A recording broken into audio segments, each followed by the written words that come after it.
नमस्कार दोस्तों, बात है 1296 ईस्वी की, लगभग आज से 700 साल पहले की। अलाउद्दीन खिलजी के समय की बात है, जब अलाउद्दीन खिलजी नया नया दिल्ली का सुल्तान बना। ठीक है, अब वो दिल्ली पे लंबे समय तक राज करना चाहता है। कोई भी राजा बनता है तो वो लंबे समय तक राज करने का दिमाग में लेकर चलता है ना, और बहुत सारे क्षेत्र को जीतना उसका उद्देश्य होता है। तो अलाउद्दीन खिलजी भी यही चाहता था कि मैं भी बहुत सारे देश प्रदेश जीतूँ। तो दोस्तों, किसी भी राजा को देश प्रदेश जीतने के लिए सबसे पहले जरूरत होती है धन की, और धन कहाँ से मिलता है? बाजारों से। तो दोस्तों, अलाउद्दीन खिलजी दिल्ली का नया नया बादशाह बना, लेकिन दिल्ली के जो बाजार थे वहाँ पे तो इतना भ्रष्टाचार था कि वहाँ से 1 रुपया भी दिल्ली के सुल्तान को नहीं आ रहा था। उससे अलाउद्दीन खिलजी से पहले जितने भी सुल्तान बने थे उन्होंने बहुत ही प्रयास किया था उस भ्रष्टाचार को ख़त्म करने का, लेकिन दिल्ली के व्यापारी इतने खतरनाक और इतने मजबूत थे कि वो किसी को भी जो है कहने से भ्रष्टाचार खत्म नहीं कर रहे थे। वो अपना दबदबा ऐसे ही बना कर बैठे थे, और उनका काम था जो भी उनके हाथ में आए उसको ठगो, है ना। कोई भी आप सामान लेने जाते हो तो आप ठग दिए जाते हो, ऐसा दिल्ली के बाज़ारों के अंदर व्याप्त था। तो दोस्तों, अलाउद्दीन खिलजी ने इसका भी तोड़ निकाला, और इतना अच्छा तोड़ निकाला कि उसके बाद में दिल्ली के बाज़ारों से भ्रष्टाचार ही खत्म हो गया।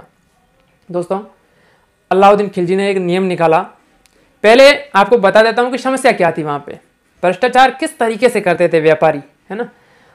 दोस्तों, कोई भी ग्राहक है वो सामान लेने के लिए जा रहा है दिल्ली के बाज़ार में, और उसको एक उदाहरण दे दे कि 10 किलो शक्कर की आवश्यकता है। ठीक है, 10 किलो शक्कर की आवश्यकता है, लेकिन वो ऐसे व्यापारी वो यहाँ तो कोई नकली बाट रखते थे, क्योंकि उस समय बाट का भी प्रचलन हो चुका था। जैसे किसी को 1 किलो चीनी चाहिए ना, तो वो 800 ग्राम ही देते थे, 200 ग्राम कम देते थे। 5 किलो चाहिए तो किलो भी कम देते थे, 4 किलो देते थे।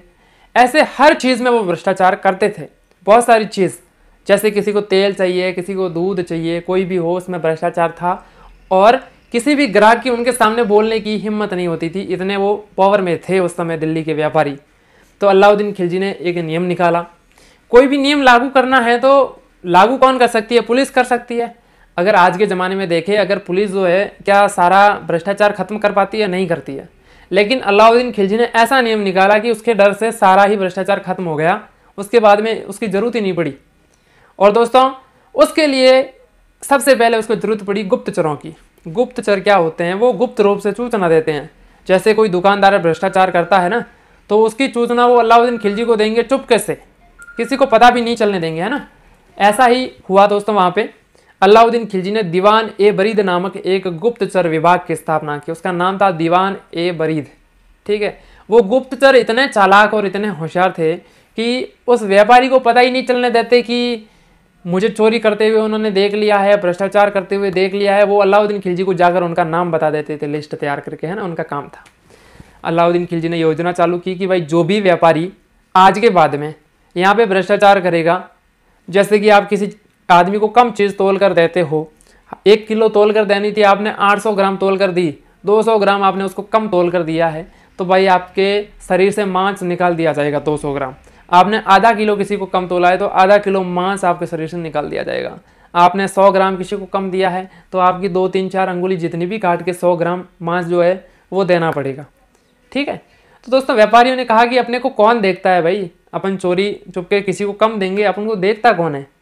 तो दोस्तों, अलाउद्दीन खिलजी का वो गुप्तचर विभाग जो कि इतनी चतुराई से काम कर रहा था, व्यापारियों तक भनक भी नहीं लगती थी, क्योंकि वो सैनिकों के वेश में नहीं आते थे।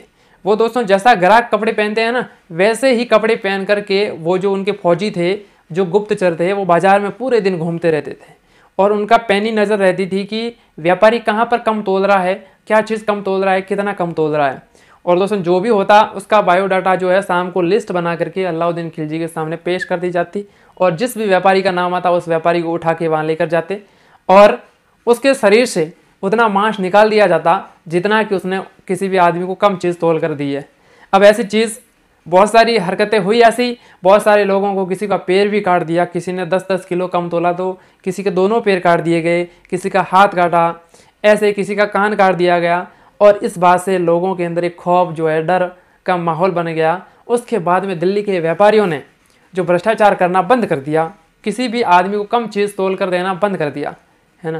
दोस्तों, अलाउद्दीन खिलजी का जो गुप्तचर विभाग था, जो गुप्तचर थे ना, वो किसी को दिखते भी नहीं थे।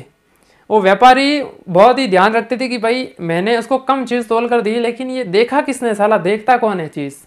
पता भी नहीं चलता है कि ये उसको अलाउद्दीन खिलजी को सूचना कौन देता है।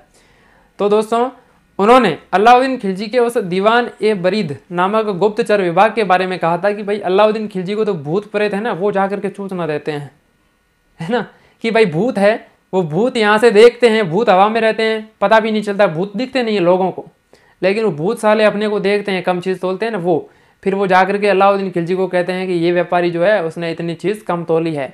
वो भूत सूचना देते हैं अलाउद्दीन खिलजी को। ऐसा माहौल बन गया पूरे दिल्ली के अंदर कि भाई कोई भी चोरी मत करना, किसी भी आदमी को कम चीज़ मत तोल देना, क्योंकि इस दिल्ली के अंदर ऐसे ऐसे भूत हैं जो दिखते नहीं हैं, वो साले अलाउद्दीन खिलजी को सारी बात बता देते हैं। तो दोस्तों लोगों ने अलाउद्दीन खिलजी के बारे में पीछे चापलूसी करने वाली हरकतें थी वो भी बंद कर दी। कहीं दीवार के बीच में अपने घर है, घर पूरा बाहर से बंद है, तो घर के अंदर भी अलाउद्दीन खिलजी के बारे में बात नहीं करते थे वो, क्योंकि वो ऐसा सोचते थे कि भाई भूत है, वो भूत प्रेत जाकर के अलाउद्दीन खिलजी को बता देंगे, क्योंकि हम किसी को अगर कम चीज़ तोलते हैं तो साला अलाउद्दीन खिलजी को पता नहीं कैसे जानकारी हो जाती है कि इसने 50 ग्राम कम तोला है कि 100 ग्राम कम तोला है, वो साला अपने शरीर से मांस निकाल देता है। तो दोस्तों ये व्यवस्था थी अलाउद्दीन खिलजी की, जो बाज़ारों के अंदर नियंत्रण लाने के लिए, और उसकी सबसे पहली योजना थी दिल्ली के अंदर। उसके बाद में उससे दिल्ली से अच्छा खासा जो आय मिलने लगी, उसको कर लगान के रूप में मिलने लगा, और उसने एक के बाद एक भारत के अंदर बहुत सारे राज्यों को जीता। तो दोस्तों और भी ऐसे वीडियो देखने के लिए सब्सक्राइब करें हमारे चैनल को, मैं आगे भी और भी ऐसे वीडियो लेकर आऊँगा। धन्यवाद।